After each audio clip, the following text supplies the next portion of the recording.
How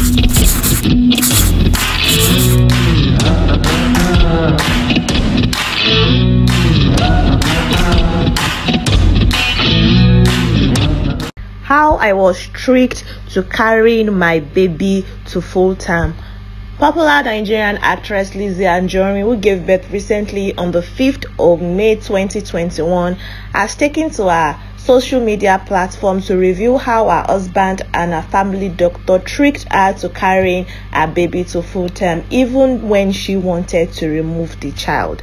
According to her, she did not want to have a child, although she was happy she was married. She does not mind babies, but she did never wanted to be a carrier of a child ever since she had her first child 24 years ago as a teenager. Now she wanted to consider surrogacy because, according to her, she believes that as a young, determined and career-driven lady, having a baby is going to set her back severally. Remember that Lizzy Anjorin is not only an actress, she is also an entrepreneur, a dealer in gold, clothes, jewelries, skincare products, among so many other things that she does. And that she realized that even though she has a child before, as a woman who had nothing, no education or self-employment at that time, even now that she's married, she did not want to have a child. And then she realized also after her wedding that they said she had no eggs in her womb. And she felt like, wow, what people have been saying is true. I'm actually infertile, and she had used her womb for ritual, and that maybe all of her, in her quest to make money, all of her meetings with people, they've probably taken something from her and used that for ritual. Now, according to her, she does not drink, she does not smoke, she does not do anything that could tamper with her womb or whatever might be happening inside of her, but that she felt like she was careless about everything. Now, she said she went for a scan, and when she went for a scan to confirm the viability of the eggs in her womb and all of those things, she realized that what they mean by her not having eggs in her womb is just synonymous with saying that she was actually pregnant. And results according to the timeline that she probably took in on her wedding night, and she didn't want to believe it because she was already opting for surrogacy, and her husband was very excited. But then she began to think about it. Oh my goodness, my career, what am I going to do with myself? How is my future going to look like? Who's going to take care of this child? I have to put my work on hold for 9 whole months because considering her age, and she's in her 40s, she would need a lot of bed rest for the pregnancy so that to avoid complications, and she would need to be monitored severally for her to carry the baby to full term. And she did not want to go through all of those stress because she wanted to keep making money, because although her husband is a wealthy man, according to her, she does not take money from him. So her husband was like, don't worry, if what you want is to get rid of the baby and you want us to consider surrogacy by all means, no problem, we can do that. But unknown to her, the doctor and her husband already colluded, because she had not had a reason to abort a baby before. She didn't know what the process was like, and they told her that because of her age, she would need to carry the baby till the baby is at least 5 months old inside of her before they can get rid of the child, knowing fully well, but unknown to her, that a 5-month-old baby is not advisable to be removed. So she was happy that okay, as at 5 months she was going to have the evacuation done.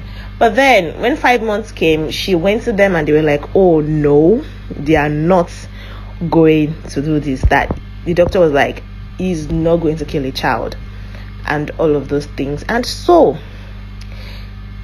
she wanted to still get rid of it, so she contacted someone else, a sister of ours, according to her, to help her find other means to get rid of the child. And her sister was like, see, you've helped other people's children. You had one 24 years ago. Yes, you didn't like the process. Yes, you didn't like how the circumstance that made you get pregnant, but now you have one that you are able to take care of. Why not just carry the baby to full term, be strong and carry it, and everything will be fine. And then when she realized that there was no other person who was going to help her carry on with what her plan is and how she wanted to get rid of the child. Her husband decided to stop everything he was doing, paid all his attention to her, ensured that she did not go anywhere unaccompanied, became a bodyguard, a driver, a nanny. He abandoned his own business, dedicated his time 24/7 to her, monitoring and praying for her that she would carry the baby to term and that she would live long to, enjoy the fruit of her labor over a new child. And that is how she ended up carrying the child.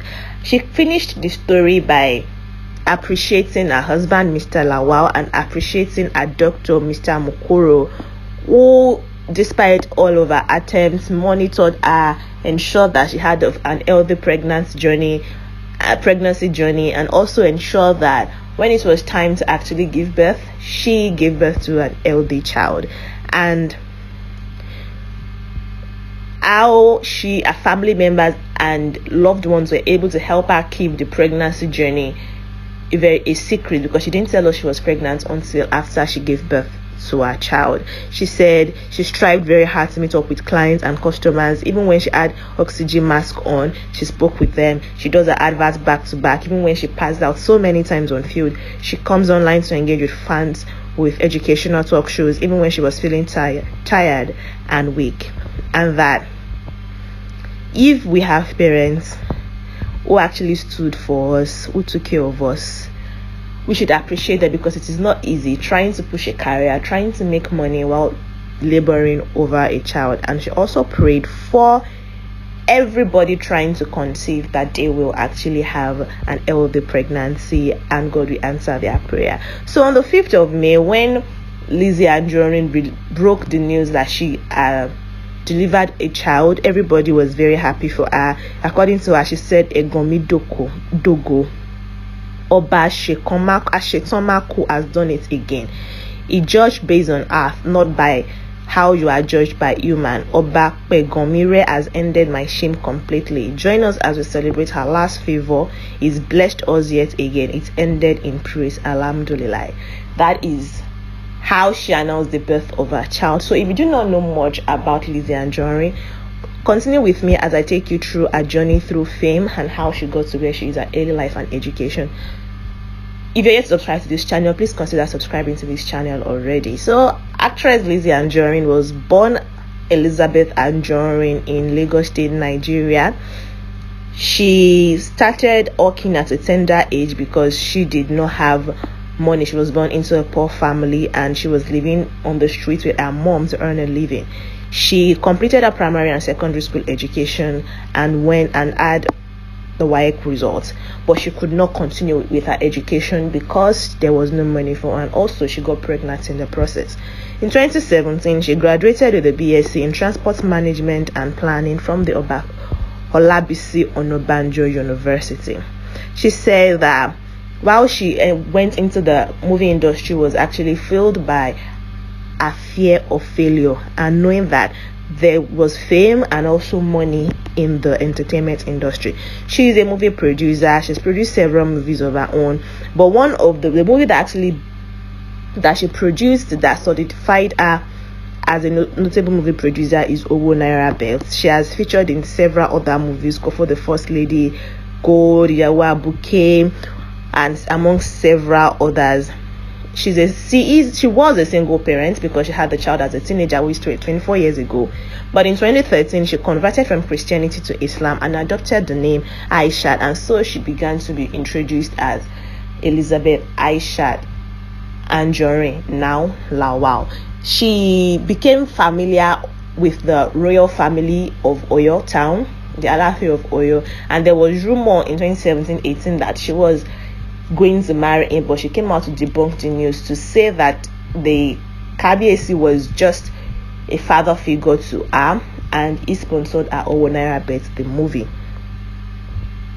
She has won several awards, including the 2012 Young Achievers Award for Best Actress, the 2014 City People Entertainment Award for Yoruba Movie Personality of the Year, different special recognition awards, including that of the 2017 City People Movie Award, and a Yoruba Movie Personality of the Year female again at the 2017 City People Movie Award. She has featured in several movies, hundreds of movies, but some of it include the Dance Movie Project, Owonwunmi, Tolani Gbarada, Gold, Ijawo Abuke, Kofo Tinubu, Kofo the First Lady, Owo Naira Bet, a movie she produced in 2017-2018. That was the last movie that she actually produced. We look forward to seeing her on our screens again as a producer, a director, or an actor. She is a philanthropist and an entrepreneur, like I said, a gold merchant, jewelry dealer, clothes dealer, skincare product dealer, and she's a brand influencer and ambassador for several other brands.